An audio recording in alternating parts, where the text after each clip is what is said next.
Matta Pastoral is a sheep operation here on Kangaroo Island. We're a white Suffolk maternal composite and Pole Merino stud, and we also run a Pole Merino self-replacing flock with the surplus over a white Suffolk.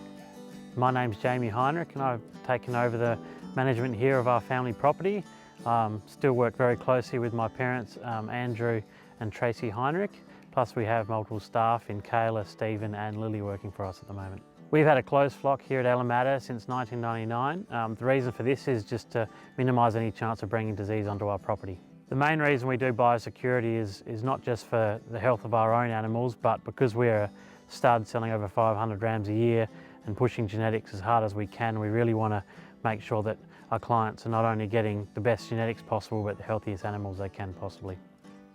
We don't allow anyone onto our property until they follow our biosecurity protocol. This is making sure they ring us before they enter the property. If they're coming into our yards or onto the farm, changing into our supplied boots.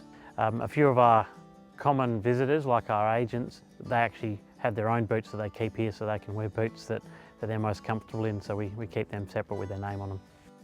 So if we feel that you need an induction done for both biosecurity and for safety, we will have a program that's called SafeAg, and that will have a simple process for you to follow. The whole thing is to keep it simple and user-friendly, because you don't want to put people off, you want to make it so that everyone can just easily do it. So we use a range of contractors, or we have industry people come out to do trials and things like that, and if any of them come on our property, ideally they'd use our own vehicle, but if they have to use their own vehicle, we wash them down in our washdown bay before they enter.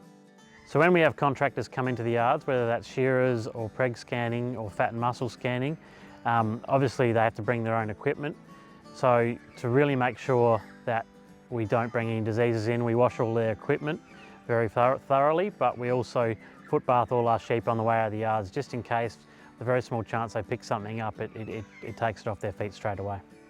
The ram sale is our biggest event for the year in terms of visitors and for our own business.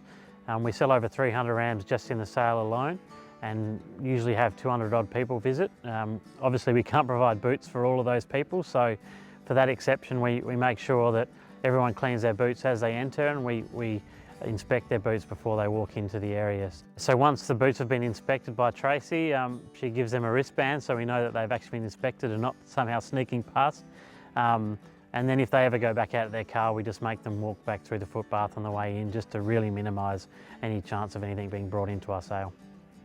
We grow our own hay and very rarely buy it in. We buy wheat and barley from a local producer on the island, and they assure us that there's no nasty weeds in that. And we buy our legumes from a grower on the York Peninsula that we always buy, and he assures me that there's no bad weeds of that as well. And we've been doing that for a long time and we haven't had any issues. The only time we've had to bring in hay, or was actually straw, was after the fires when we locked up a lot of animals, and we made sure we only fed that straw into our drought lot area so then we could monitor it for any weeds coming up. Our boundary fences are very strong on our property and we maintain them very closely. We don't want to risk any chance of outside sheep getting onto our property and bringing any diseases, so we're constantly monitoring them and making sure that they are bulletproof. In some parts of our farm we have double boundary fences, and we also have vermin-proof fences in other areas. We have areas of our farm where there are a lot of animals in the forest and scrub area. We have vermin-proof fence separating the paddocks from that area, so the native animals can have their area and our sheep can have the other part. So we've got 1,000 hectares here on the farm, and a quarter of that is native vegetation. A lot of that is the remnant vegetation that we've fenced off to look after the environment, but we also plant about 2,000 trees a year on our farm. This is a double bonus. It's great for the environment and the native animals and bugs, but it's also great for sheltering sheep during lambing and making sure that our sheep are as healthy and happy as possible. Phytophthora is also an issue on Kangaroo Island and a lot of other areas. It doesn't affect our farming or our sheep in any way, but because we care about our environment, we want to minimise spread within our property and across the island of this. We have tourists visit our property, which is behind me down the creek here, and they obviously wash their boots, and the tour company makes sure their vehicles are washed when they visit. We do this to minimise the spread of Phytophthora, and obviously if they go into any sheep areas, to make sure that we're not bringing anything on. Yeah, we have quarterly meetings on our farm and talk about the risks that could happen to our business and our property, so we're always reassessing what are our biggest risks and adapting our biosecurity and other risk management processes to make sure that we're doing everything we can to minimise risk for our business and our animals.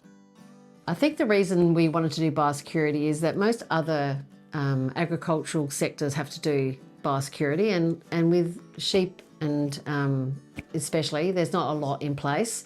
We've had, you know, small breaches, large breaches over the last 40 years. And so it was probably great to get something in place so that we can risk manage. You know, if you don't do biosecurity and you do get a breach, it's money and it's time and it's stressful. So we just want to cut that out. Winning the Livestock SA Biosecurity Farmer of the Year award is a cool recognition for what we already do. It hasn't changed anything that we do on farm, but it's cool to actually be recognised for all the effort we do on our farm in our biosecurity program. So to win it means that we get a chance to let other people know what we're doing here, and then hopefully they can take one little bit from it, or they can ring us and ask us how we went about it. And so I think that's probably one of the main things.